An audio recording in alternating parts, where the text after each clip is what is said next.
Hello. आज का topic है कोऑर्डिनेशन केमिस्ट्री। कोऑर्डिनेशन केमिस्ट्री में आईयूपीएसी नोमेनक्लेचर हम पढ़ा रहे हैं। आईयूपीएसी नोमेनक्लेचर में सबसे पहले लिगेंड क्या होता है इसके बारे में बताएंगे। लिगेंड है एटम और group of atom which can donate a pair of electron to the central metal atom. Central metal atom यहाँ पर एम है और लिगेंड को एल से हम रिविजन कर रहे हैं।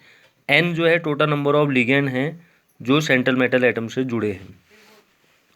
यहाँ पर जो एक्स है, एक्स लेफ्ट कोऑर्डिनेशन स्पेयर है, वाई राइट कोऑर्डिनेशन स्पेयर है, और जो ये बड़ा ब्रैकेट दिख रहा है ये बड़ा ब्रैकेट हमारा कोऑर्डिनेशन स्पेयर या कोऑर्डिनेशन एंटिटी है या कोऑर्डिनेशन पॉलीहाइड्रिन भी कहते हैं इसे। उसके बाद डेंसिटी ऑफ लिगेंड होता है। डेंसिटी ऑफ लिगेंड मतलब लिगेंड कितना इलेक्ट्रॉन पेयर दे सकता है। मोनोडेंटेड लिगेंड, जो लिगेंड एक ही इलेक्ट्रॉन पेयर दे सकता है सेंट्रल मेटल एटम को, उसे मोनोडेंटेड लिगेंड कहते हैं। जो लिगेंड 2 इलेक्ट्रॉन पेयर दे सकता है उसे बाइडेंटेड लिगेंड कहते हैं। जो 3 इलेक्ट्रॉन पेयर दे सकता है उसे ट्राइडेंटेड लिगेंड कहते हैं। ट्राइडेंटेड लिगेंड ये है डाइइथाइलिन ट्राइअमीन, ठीक है। 2 इथाइलिन ग्रुप है और 3 अमीन ग्रुप है इसमें।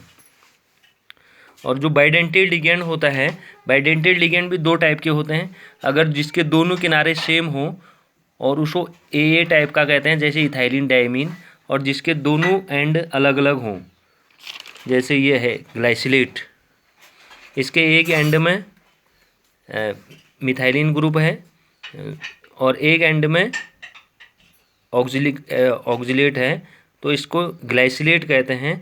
एक अमीन ग्रुप और एक ऑक्सीजन ग्रुप, इसलिए ये bidentate ligand A B type का है। मीन्स इसके दोनों एंड अलग अलग हैं, ए और बी।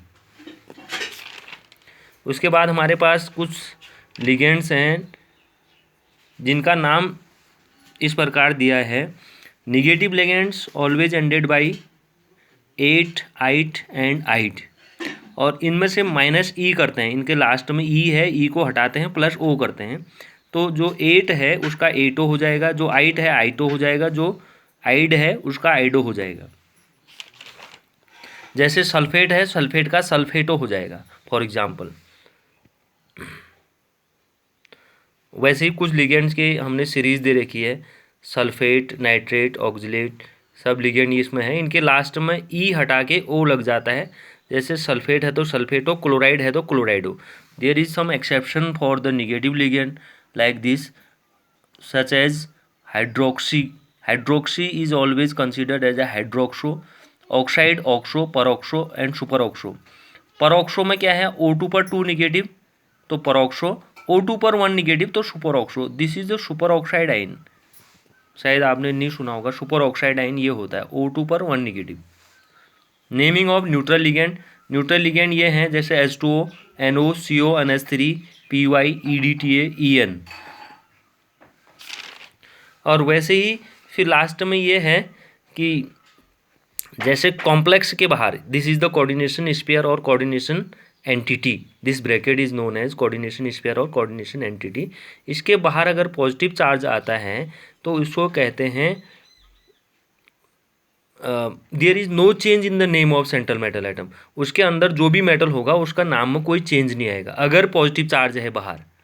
अगर इसके बाहर निगेटिव चार्ज है, एन मीन्स कुछ भी हो सकता है, 1 2 3 4, एन निगेटिव चार्ज है तो उसको हम क्या कहेंगे, उसके नेम में चेंज हो जाएगा। और कैसे चेंज होगा, जैसे Fe है तो ओरिजिनल नेम उसका आयरन है, आयरन का नाम फेरेट हो जाएगा अगर निगेटिव चार्ज है स्फीयर में ऐसे। तो अगर जिंक है अंदर तो जिंकेट हो जाएगा। फॉर एग्जांपल दिया है मैंने, Fe यहाँ पर है तो यहाँ पर क्या हो जाता है, इसका फेरेट हो गया नाम। और यहाँ पर Fe है, मैंने जैसे पीछे दिया है, यहाँ पर भी Fe है लेकिन इसमें पॉजिटिव चार्ज है तो यहाँ पर हेक्साअमीन आयरन ही रहा इसका नाम। और इसी के साथ हम आज का लेक्चर ख़त्म करते हैं। इसको आप जहाँ पर समझ में नहीं आएगा फिर पूछ लेना। Okay, thank you.